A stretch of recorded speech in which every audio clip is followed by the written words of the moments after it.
श्री राम। 8वां सर्ग। राजा के पुत्र के लिए अश्वमेघ यज्ञ करने का प्रस्ताव और मंत्रियों द्वारा ब्राह्मणों द्वारा उनका अनुमोदन। संपूर्ण धर्मों को जानने वाले महात्मा राजा दशरथ ऐसे प्रभावशाली होते हुए भी पुत्र के लिए सदा चिंतित रहते थे। उनके वंश को चलाने वाला कोई पुत्र नहीं था। उसके लिए चिंता करते करते एक दिन उन महामनस्वी नरेश ने मन में यह विचार हुआ कि मैं पुत्र प्राप्ति के लिए अश्वमेघ यज्ञ का अनुष्ठान क्यों न करूं। अपने समस्त शुद्ध बुद्धि वाले मंत्रियों के साथ परामर्श पूर्वक यज्ञ करने का ही निश्चय विचार करके उन महातेजस्वी बुद्धिमान एवं धर्मात्मा राजा ने सुमंत्र से कहा, मंत्रीवर, तुम मेरे समस्त गुरुजनों एवं पुरोहितों को यहाँ शीघ्र ले आओ। तब शीघ्रतापूर्वक पराक्रम प्रकट करने वाले सुमंत्र तुरंत जाकर उन समस्त वेद विद्या के पारंगत मुनियों को वहां बुला लाए।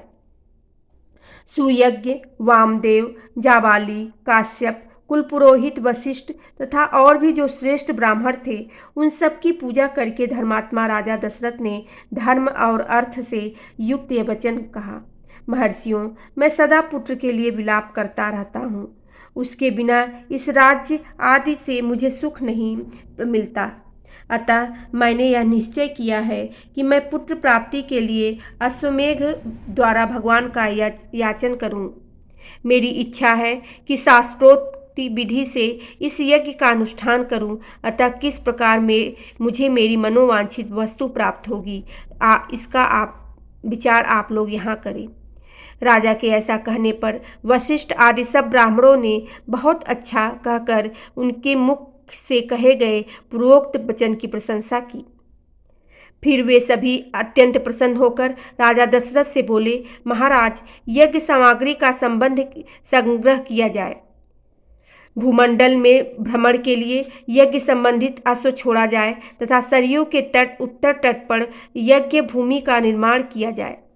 तुम यज्ञ द्वारा सर्वथा अपनी इच्छा के अनुरूप पुत्र प्राप्त कर लोगे, क्योंकि पुत्र के लिए तुम्हारे हृदय में ऐसी धार्मिक बुद्धि का उदय हुआ है।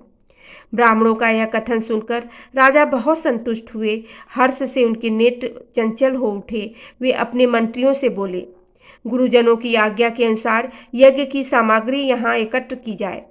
शक्तिशाली वीरों के संरक्षण में उपाध्याय सहित अश्व को छोड़ा जाए। सरयू के उत्तर तट पर यज्ञ भूमि का निर्माण हो। शास्त्रोक्त विधि के अनुसार क्रमशः शांति कर्म का विस्तार किया जाए, जिससे विघ्नों का निवारण हो। यदि इस श्रेष्ठ यज्ञ में कष्टप्रद अपराध बन जाने का भय न हो तो सभी राजा इसका संपादन कर सकते हैं, परंतु ऐसा होना कठिन है, क्योंकि विद्वान ब्रह्मराक्षस यज्ञ में विघ्न डालने के लिए छिद्र ढूंढा करते हैं। विधिहीन यज्ञ का अनुष्ठान करने वाला यजमान तत्काल नष्ट हो जाता है। अतः मेरा यह यज्ञ जिस तरह विधि पूर्वक संपन्न हो सके वैसा उपाय किया जाए। तुम सब लोग ऐसे साधन प्रस्तुत करने में समर्थ हो।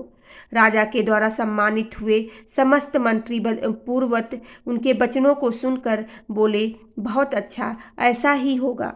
इसी प्रकार वे सब धर्मज्ञ ब्राह्मण जो नृप श्रेष्ठ दशरथ को बधाई देते हुए उनकी आज्ञा लेकर जैसे आए थे वैसे ही फिर लौट गए।